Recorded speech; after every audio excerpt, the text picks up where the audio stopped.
That's, Yes. isn't that a big deal? Like when you first got home, wasn't it kind of like, oh my gosh, how am I ever going to get onto a Zoom and a Teams and a this and a that? Was it difficult for you? Oh, definitely. Technology was like, oh man. I remember when they first gave me a phone when I first got out, and I was Yeah, like, don't tell me they gave you a phone when you were on the inside. I don't want to hear no, that. no, no, no. I'm talking when I paroled, Okay. they had a phone for me. No, no, and so I was like, what am I going to do with this phone? Yes. Just play with it. Yeah, but technology was it's a problem, and not only for me, for a lot of returning citizens, it is technology is a problem. You know, the Yeah, computer. Coach Rafael Figueroa Yes, found suitable. He's going to go home, but he made a course, cell phone addiction, and how yes. to utilize the GOGI Life Tools to overcome the addiction to cell phones. So we're going to put that on the Adovo tablets. Oh, awesome. Yeah, I'm familiar with it because he had shared it with me. Oh, really? Yeah. Yes. So maybe we'll get you back on when Coach Carlson starts putting this course together, and you can be like a credible messenger on how to overcome that. Absolutely. I have a little bit of a surprise for you before we get Okay. Coach Carlson. Come here, come here. Coach Carlson's actually in the office. Very rarely is she here. She's usually Oh, in her awesome. own office. She's in my office now. Hey, hi, Coach. Good to see you. How are you? You look Oh, wonderful. thank you. You guys look amazing yourselves. He's a college graduate. I know. That's Congratulations. I'm sorry I couldn't be there, but I'm so proud of you. That's so cool. Oh, thank you. Yeah, yeah, it was special. today we're actually talking about how to navigate education post incarceration. How on earth did you do it? You did a college education, you're working several jobs, you're moving from here to there, you're buying a car. I want you to share how you navigated being able to get a college education, a college degree, and certifications while managing everything else. So we're going to talk about that. So make sure you send her the 'Cause that's a pictures. challenge for all of us. Pictures? Just someone Oh, okay. overcome what you've overcome. So it's so good to see you and congratulations. You and I both keep putting off going back to college. She says, I'm busy, I'm busy. I should get another degree. I'm busy, I'm busy. Here, Coach Robert gets out of prison, has everything he has to do, and he gets his degree before we do. So you put us to shame. Yeah, true. Yeah. One other thing, stay with me, Coach Carlson. One other thing that we're going to talk about is you actually spoke with Coach Rafael Figueroa, and he talked a little bit about the sound therapy, the new area that GOGI is entering, which is more the inner GOGI. We've been the brain part of GOGI. Here are your tools, and here's how to use them. We're now integrating that into yoga, into sound, into meditation, into all other areas that a lot of people utilize. And then we're going to talk a little bit about that, but I haven't spoke with Coach Rafael. Yes. In fact, He's going home. Yeah, he's going home. I think around September, early September. Well, So I that's gonna hate be awesome. to say this. I hope he does not go home in September because we're going to be bringing our cameras into Ironwood State Prison, Sea Yard in September. And if he's already gone, it'll be fine. I know he wants to go home, but if he could just go home October 1st, we're happy. I'm wondering, Yeah. would he ask, could we ask him to stay just a few extra days? He ain't going to do it. And as people log into the GOGI icon to learn more about GOGI, they're going to be able to hear soundscapes and everything like that. So I'm very, very excited. Yeah, you know, Carlson, will you do me a favor? Could you close my door? And then we're going to focus on some pretty intense stuff. So we'll keep it quiet in that area. Anything you need, just text me. If I need you, I'm going to just holla. Yeah. Holla. Holla.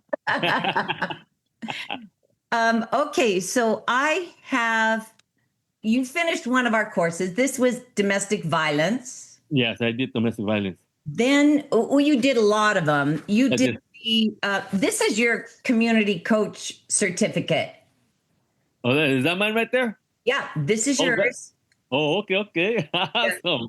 And you also, I'm gonna mail you these full versions. This is your thesis project. Oh, okay, okay. I remember that one. So we talked a little bit about Coach Raphael doing the cell phone addiction. Mhm. That's his second thesis project, but you wrote a thesis project that got you this certificate. Yeah. And Coach Raphael, he did the cellular addiction, so he's cell phone addiction. So we're going to give him another certificate for that. But Awesome. I know who we have. hey, I know there's a big question. It's kind of how to. How do I do this? How do I do that? For me, it's I want to know how on earth did you manage everything that you have? Family, friends, you work out like a fiend. If you were to show us your biceps, you got all these muscles going on. It's true. You've got caseload, you've got family, you're traveling here and there with family. You drive a great distance to be with your family. You've got all this certification stuff you're doing. And then now we're going to be seeing pictures of you in a cap and gown. I know our students wonder, how is that done? It sounds good, but how do I do it? Yeah. Well, I mean, for one, because I've been asked, hey, how you do all this? You do so much, and I tell them, you know what? The same energy that I put into the criminal lifestyle, I transfer that into building myself. The same energy, the same drive, and that's how I've been doing it. Is that how you got to be such a good criminal? Putting my own energy. Yeah, I mean, that was the main focus. Trying better ways to build up my reputation, and Yes. so all that negative stuff. I mean, you know how to get rid of one thing, you have to replace it with another. So, and I replaced it from that criminal thinking with community thinking. And I so, love that. I have always said that the finest leaders are really addicts. And instead of becoming addicted to the criminal lifestyle or the gang or the family or the whatever, or the heroin or the meth or the dealing or whatever, instead of becoming obsessed with that, become addicted to being of service. It's more satisfying, it's less expensive, and it lets you sleep better at night. Would you say that that's pretty accurate? very, very accurate. Yeah, no, definitely. I mean, being a criminal, all that the satisfaction is short term. The instant gratification, once you have it, and it's gone. Now, when you're doing something good, something that's helping others, that satisfaction and the rewards are lasting. And so I know. So now, I mean, I'm like, man, no, this takes less energy because a criminal, you got to maintain the lies, you got to manipulate, you got to do all these things. And when when you're living a healthy lifestyle, you don't got to do all that. You could be yourself. You don't have to wear a mask. Do you think that most individuals who enter into that gang or drug lifestyle, do you think they are wearing a mask? Do you think they're just criminal? They were just born that way, born into the family.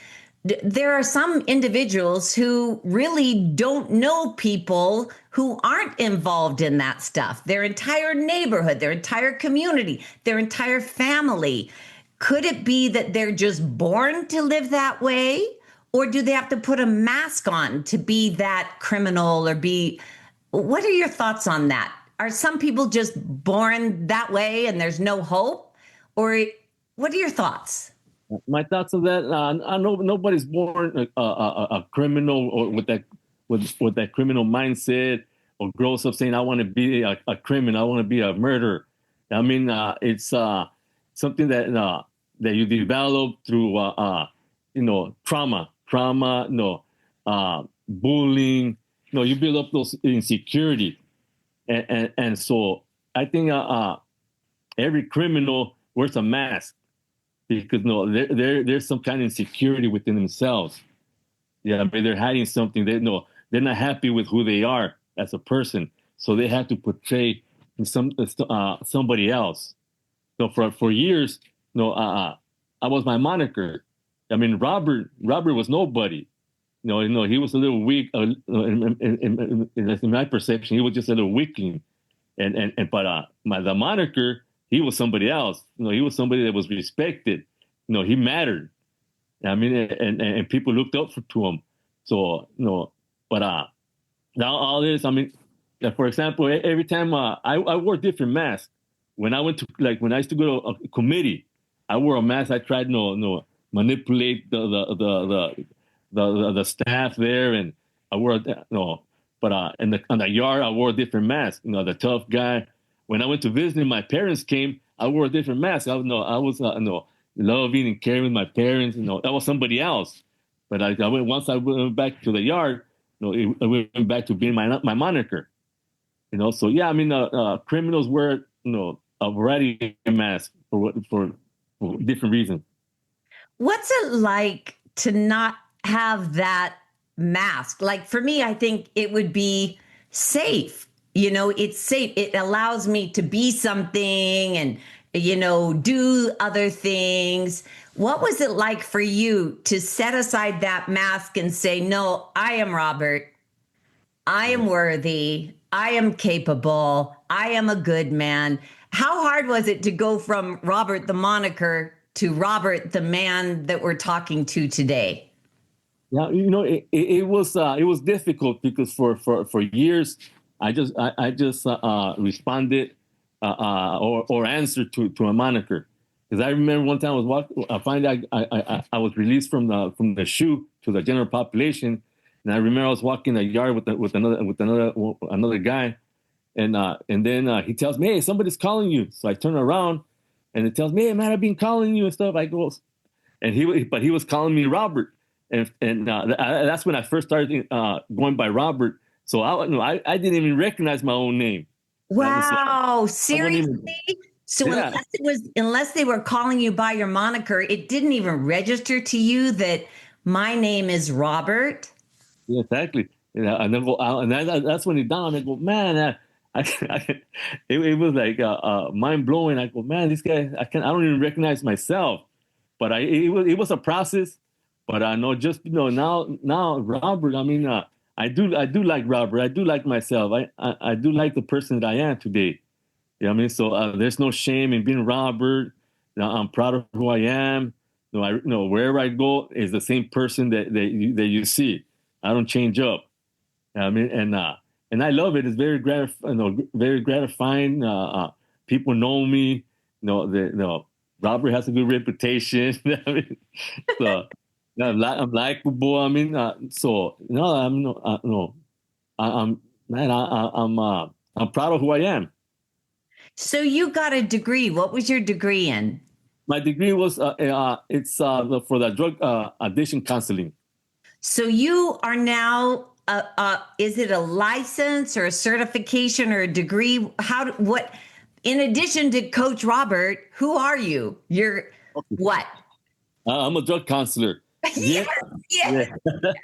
The certificate I received gives me that title. However, I still, to become a certified counselor, I still have to take my state exam, which is the ICRC exam, which I should be taking soon. I'm gonna submit my application tomorrow, and then I just gotta set a date for my exam, and then I'll be certified, and I'll be certified counselor Robert. I love it.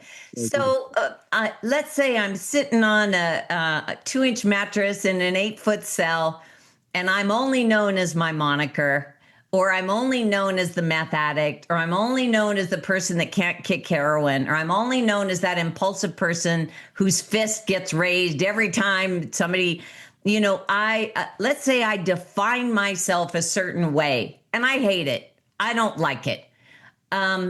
What are the steps? How do I do what you do? I mean, well, it was a process. I mean, for me, it was I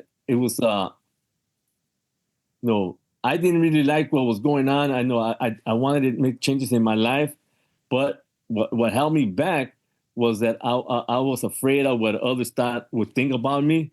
I was afraid of who I would be without the gang, and who I would and who would my moniker be. And so those things held me back. But once I had a little push, I mean, to find it was either continuing waking up to the same misery, or give myself a chance to something to live differently, and I chose to live differently. So there were those steps. It was a process. I mean, there was times that I questioned myself whether I had done the right thing, but as time went by, I started getting more comfortable with that choice. And once I was introduced to GOGI, that even strengthened my mindset. Building up. A lot of people say that, Coach Robert. A lot of people say, I didn't like how my life was going. I didn't want this moniker. I didn't want this addiction. And then GOGI came along. What is it about GOGI that makes it? Oh, meet my cat. Hey, what's his name? She's a she. Come on. What's her name? Can't you tell by the little bow? And she's just so proper. This is the princess, I'm telling you. She is. Her name is Mrs. Mrs. Oh, okay. She loves to be on camera. I do believe she was a movie star in a past pet life.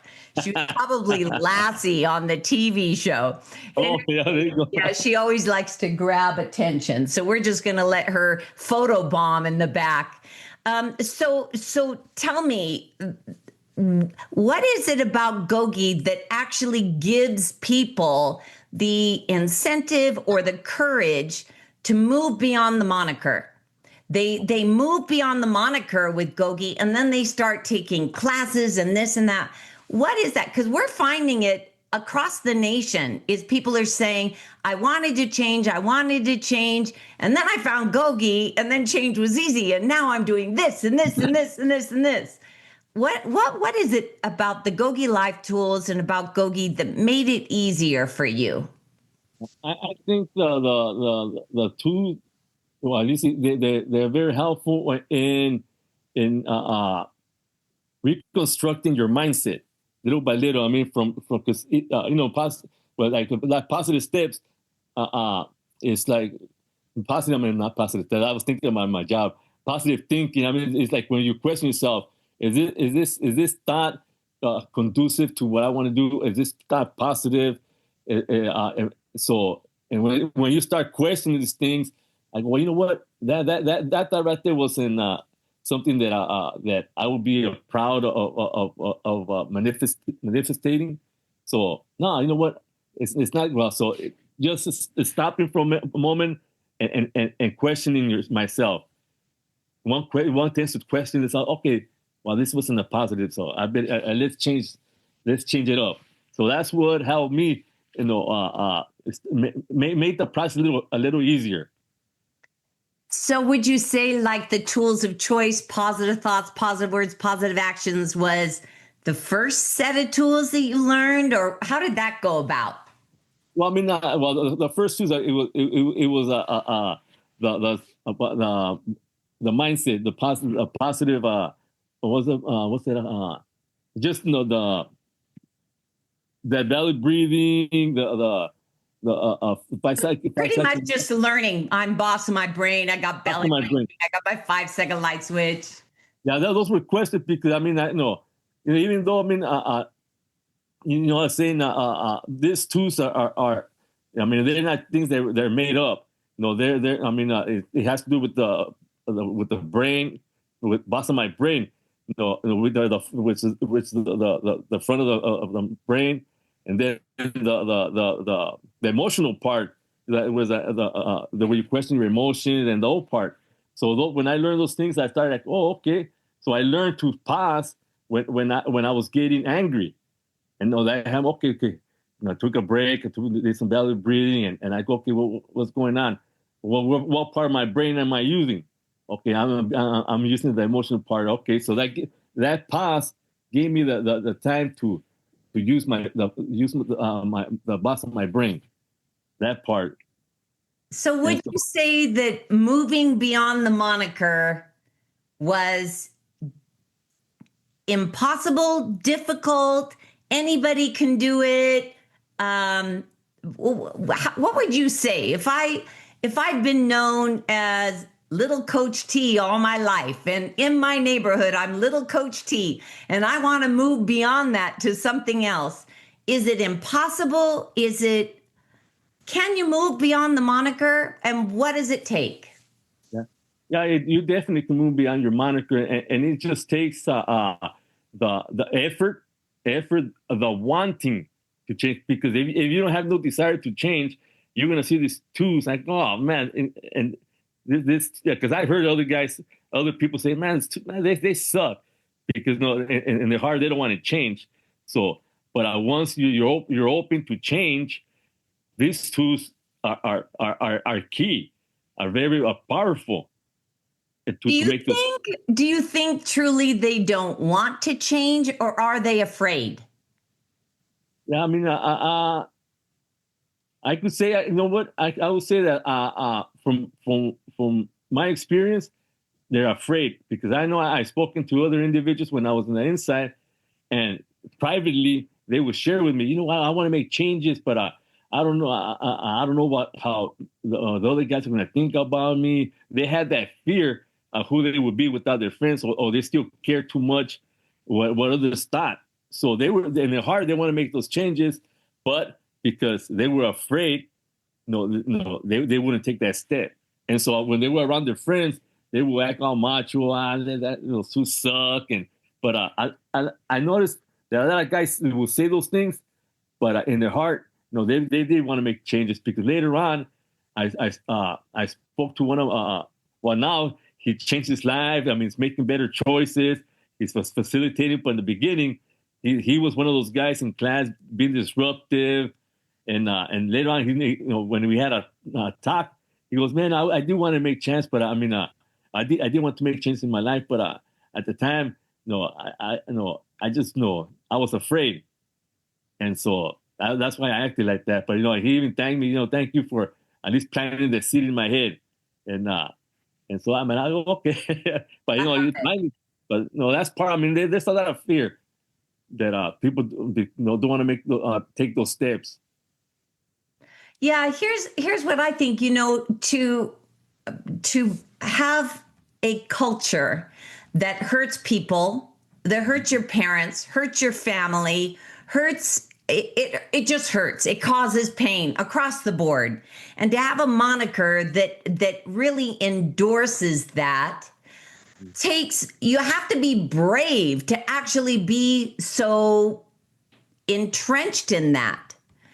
So anybody that has that moniker has a certain level of bravery, because you have to betray your family. You have to betray any God that you might exist. You have to betray society. You have to betray everybody and all social norms for positivity.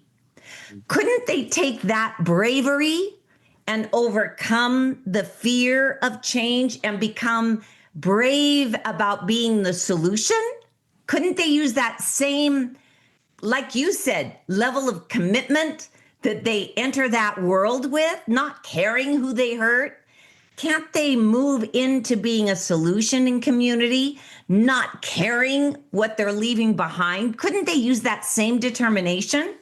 No, absolutely, and that's has been one of my keys that I share. I went everything, all that energy and drive that I put into the lifestyle, I put it into the thing out here in society. Being positive, giving back to the community, building myself, helping others is the same concept. Like I mentioned, and I learned that in CGA to change one thing, to remove one thing, you have to replace it with another.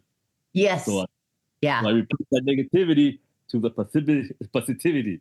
Yeah. What are some of the other organizations that on the inside you were involved with? You did GOGI, you did CGA. What were what other support systems did you have? Did you go to chapel? Did you have a religious belief? Do you have an educational foundation? What did you grab a hold of? Yeah. You know what? When I first arrived to Ironwood, this was in 1997. Yeah, and so by then I was already, I had left High Desert with the GOGI tools. I had already started doing things. So when I got there, I befriended some of the guys in the yard that they had already been in self-help for a while. And one of them was Edwin Paragas. I don't know if you had met him. Yes. Yes, he was one of my mentors, and no, so I remember I went to the chapel because they had invited me to a Buddhist. It was more like a meditation class. So they invited me, so I went there, and Edwin introduced me to some of the guys, and I go, man, this is cool. So I started going to the chapel. We would go meditate, and then we would just have volunteer groups. So it was like 5 of us. So I remember we were in the little room talking about self-help, and I'd be looking at them like I didn't know what they were saying. I mean, I didn't understand the lingual, but I felt awkward, uncomfortable because but I knew that I stayed because I knew that I needed to be in that room with them, and I learned a lot from them. They became my mentors, friends, individuals to follow as an example, and eventually they all went home, and I stepped into their shoes, and now I was facilitating, helping others, running, going to the chapel, running a GOGI, doing the power up. I was facilitating victim impact, which was another one of my favorites because victim impact was one of the groups that really touched me, and I came to understand the harm that I had caused because I know there was on a healing dialogue they had invited a survivor that came and talked to us about how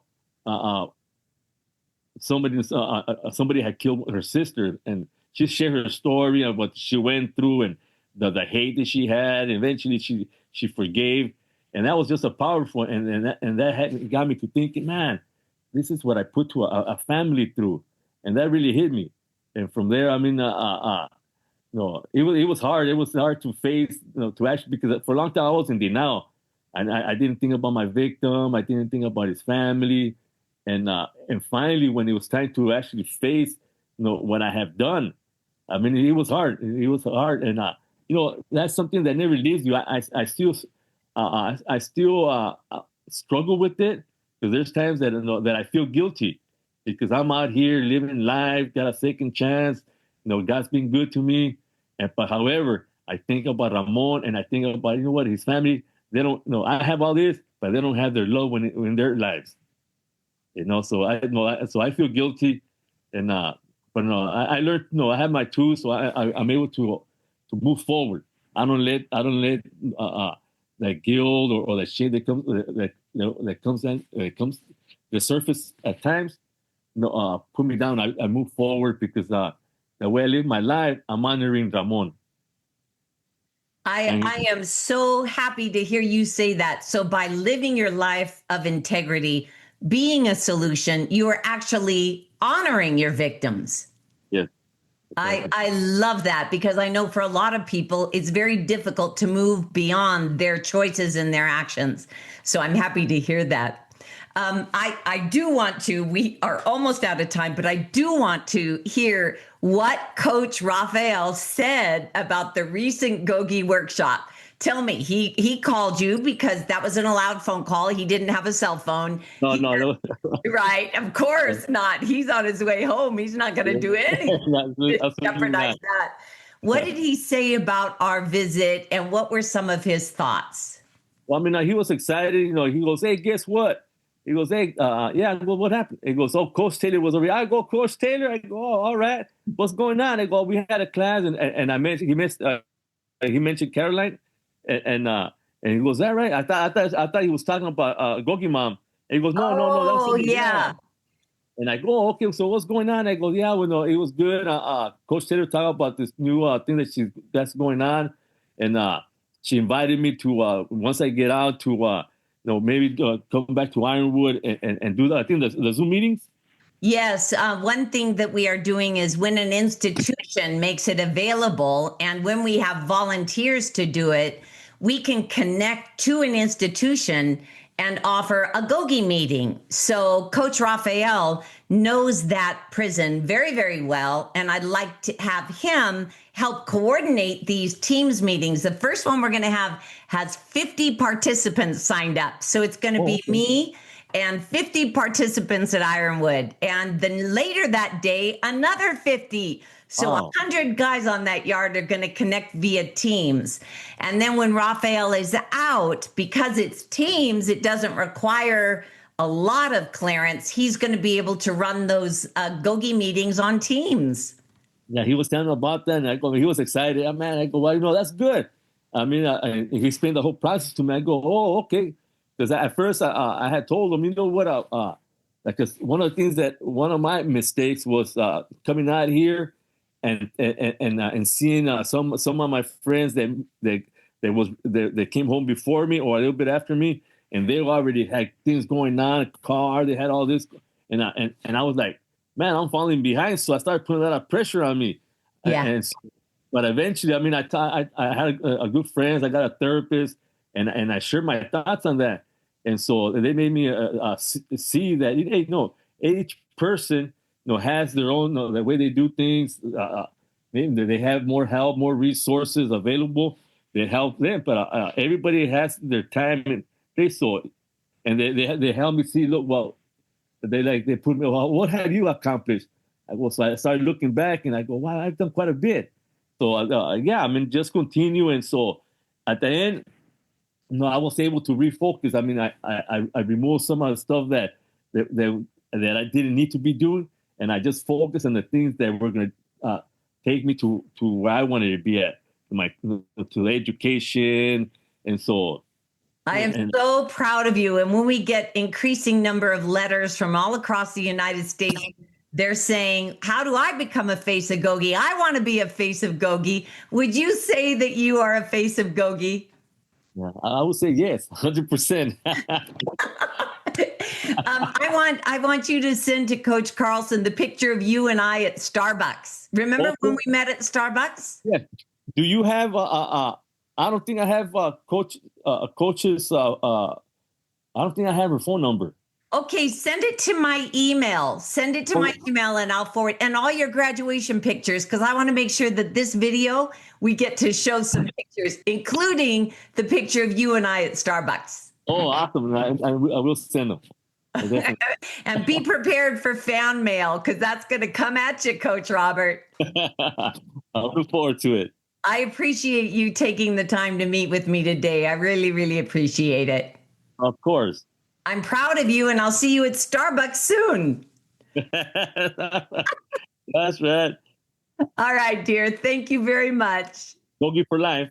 Always GOGI for life. I am a face of GOGI. Yes, you are. You're I refer to you as our guru.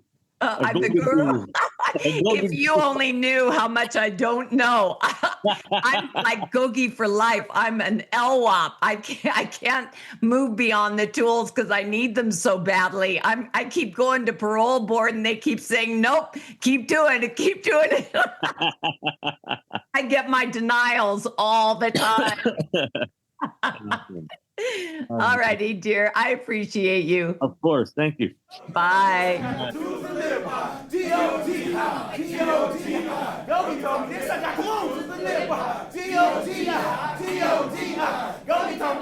the tools to live by.